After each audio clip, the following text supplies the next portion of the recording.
I think this is my third, if not fourth time at Hillsdale. It's always such a wonderful place to come visit.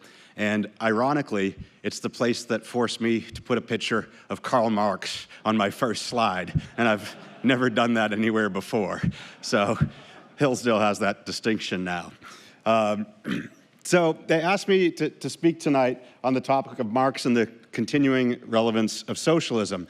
And this is part of the Great Economist series that you have going here.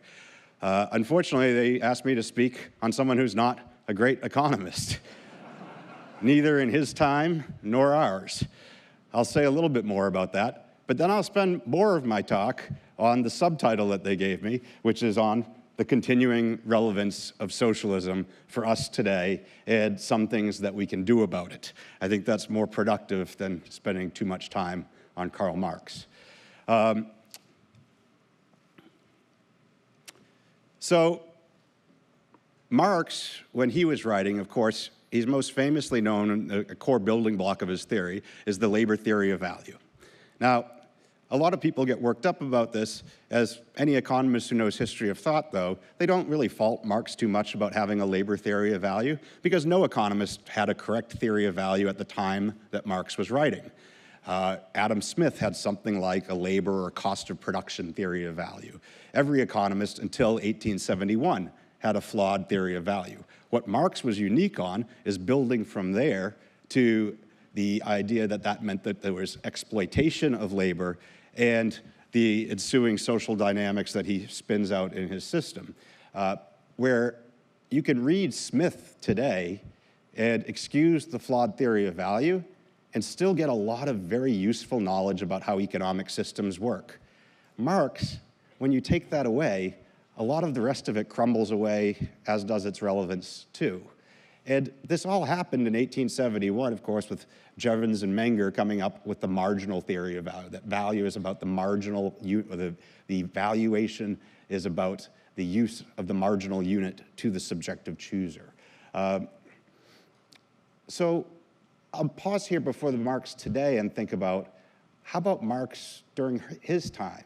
Economists, before his death, had already realized that the system was flawed. There were many critiques of it made, but most of mainstream economics wasn't paying a whole lot of attention to Marx by the turn of the 20th century.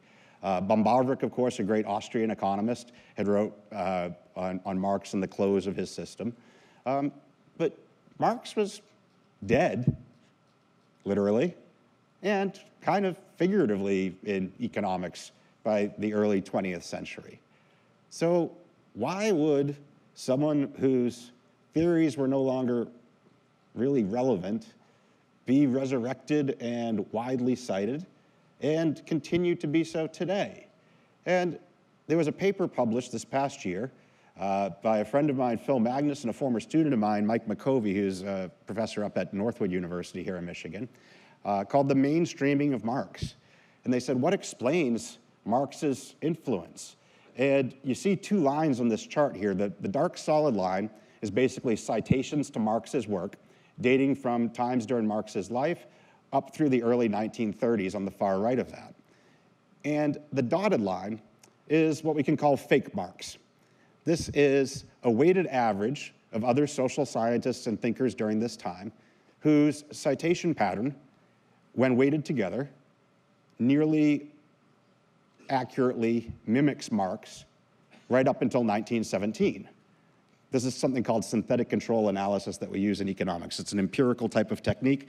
Basically, when you want a counterfactual to evaluate the real thing against, it's a way to create a weighted average of other things like it that mirror it, so you've got so think of it as North and South Korea. That's a natural experiment in the world. We don't get lots of those where you can hold almost all else constant and compare it to the alternative. Synthetic control gives you a fake version of North and South Korea, where one's the real one and the fake one is a weighted average that performs exactly like it, right up until we free it. And then we free it and we say, hey, what happens? Do they continue to act alike after this, or do they act differently? And in this case, 1917, of course, the date of the Russian Revolution is chosen. And what happens there? The real Marx and fake Marx citations diverge quite severely.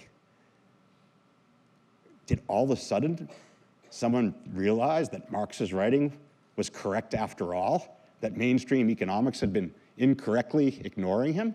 Of course not. We know it was the Russian Revolution, and the political relevance of Marx to the Soviet project brought worldwide attention to it, and people started citing Marx much more. That is the major message of this research paper that they did, is Marx's relevance isn't about the internal coherence of the ideas, the relevance of the ideas. It's about the violent revolution that made them politically relevant, that forced other social science, or I don't know about forced, but encouraged other social scientists to start talking about Marx a lot more. And this is something that continues to this day. Now, I was trained as an economist, I guess it was 20 years ago I got my PhD. When I was starting my studies, Marx was kind of dead then. Wasn't something we were thinking about. We had just come off the 1990s.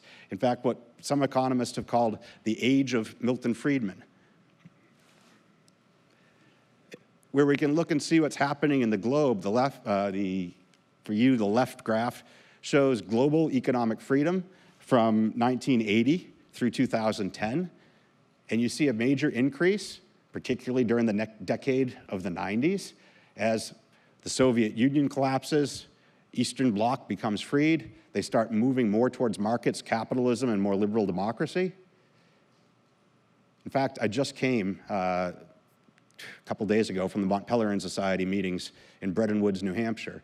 And I was struck, I was reading some speeches given by Ed Fulner, who was a treasurer of the Mont Pelerin Society twice before me.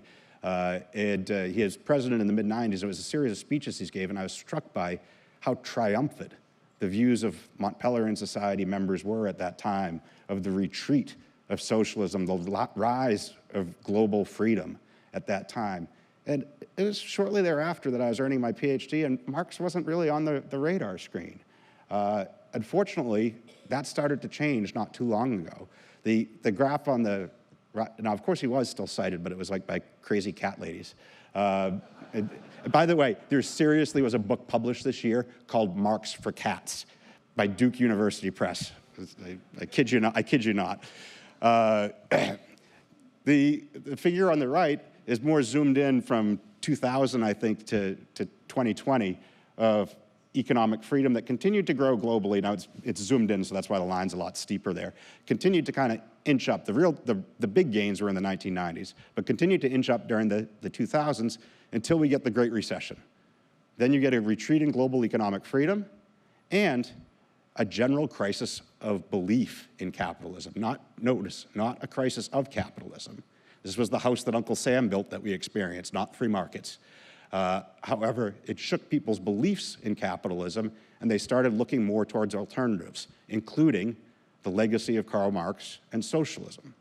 And then, of course, by the way, what you see at the very end of that graph is the drop in economic freedom during the pandemic, which is by far the biggest drop in economic freedom any of us have experienced in our lifetime. But this is measured by the Economic Freedom of the World Index, which actually doesn't include COVID restrictions. So mostly what you're picking up there is restrictions on foreign travel and government stimulus spending that's causing the biggest drop that you can see in its trend. In fact, I should mention, with a Hillsdale grad who's a current PhD student at Texas Tech with me, Vince Maozzi, he and I have a series of papers where we try to adjust measures of economic freedom during the pandemic to account across countries for all of the pandemic restrictions, and it shows a much bigger drop, obviously, in economic freedom than what you see there. So what is happening with the ideas of Marx during this same time? So this is that same graph that you had before with fake Marx and real Marx, fake Marx being that bottom line, real Marx being the top one. It keeps growing, growing, and growing, that divergence over time. The thing that was cited like Marx before continues to be a muddling socialist. Actually, it's about 93%, I think, the weighted average was socialist thinkers in the Marx algorithm, of mostly irrelevance. Marx continues to grow, but notice the big down spot that you see there. That's the 1990s, where Marx is going away. Then he kind of starts creeping back up during the 2000s and really starts taking off after the housing crisis. This is Marx becoming more relevant today. And if you don't think citations and scholarly sources are a good version of this, let's go to the ultimate scholarly source, Twitter. And that eminent scholar, Michael Moore, who says most polls now show young adults across America prefer socialism, which he equates with fairness, to capitalism, which he calls selfishness. And Moore is not alone on Twitter. So socialism is back by the mid-2010s. So Victims of Communist Memorial Foundation survey of younger people found, they asked them, what's your favorite economic system? 44% said socialism. 7% said communism. Only 42% said capitalism. They viewed capitalism as something failing post the housing crisis. Young Democrat Socialists of America chapters start springing up on university campuses across the country. I didn't check, but I assume Hillsdale doesn't have one. And one of the chapter presidents says, I think people in my generation, people who grew up post-Cold War, I don't think socialism is much the scarlet S as it is for older folks. The taboo for me was never there. And this seems to be a common thing among younger people. Now, of course, the New York Times also, in 2017, ran a Red Century column, one column every week for 52 weeks, dedicated to the history of socialism to celebrate the 100th anniversary of the Russian Revolution. 52 columns, under 5 mentioned the economic stagnation of the Soviet Union or other socialist systems. Only a handful mentioned any of the human atrocities.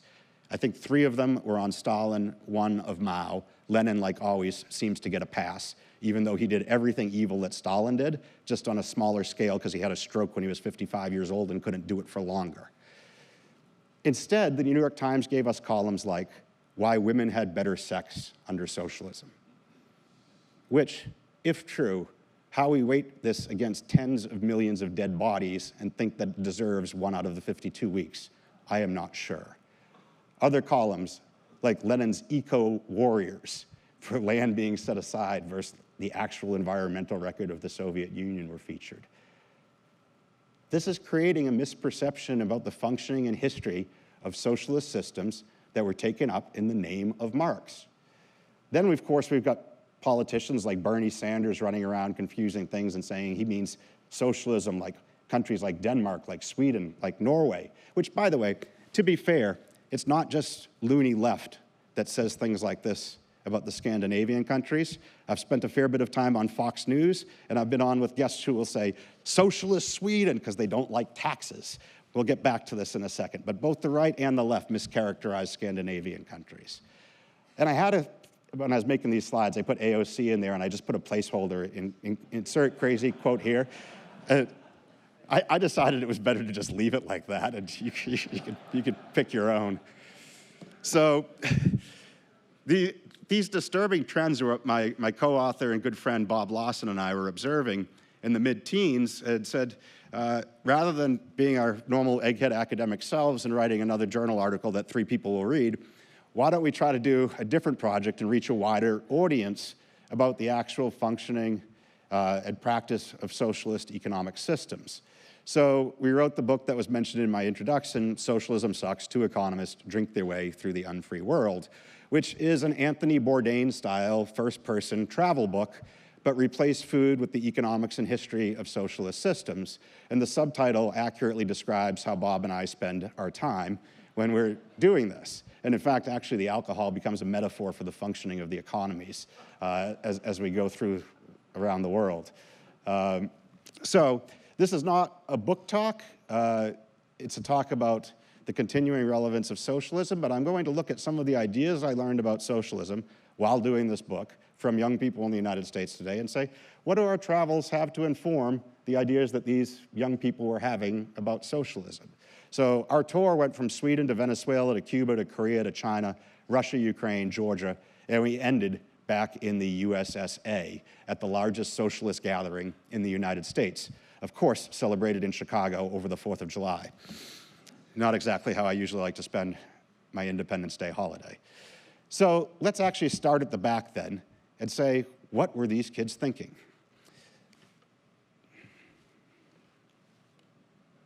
Maybe. There we go. All right.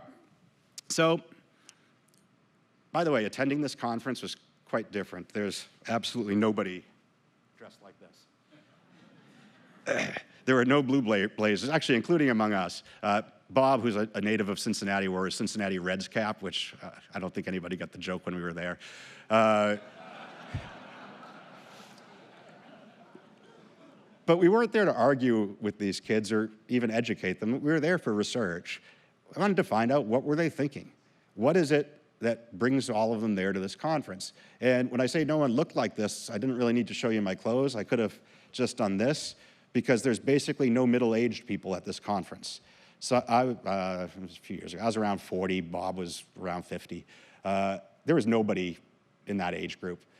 Basically, everybody was 35 and younger, young people attracted to socialism, or over 70 who were ex-hippies from the 1960s and still hanging out at socialist gatherings. That was the crowd.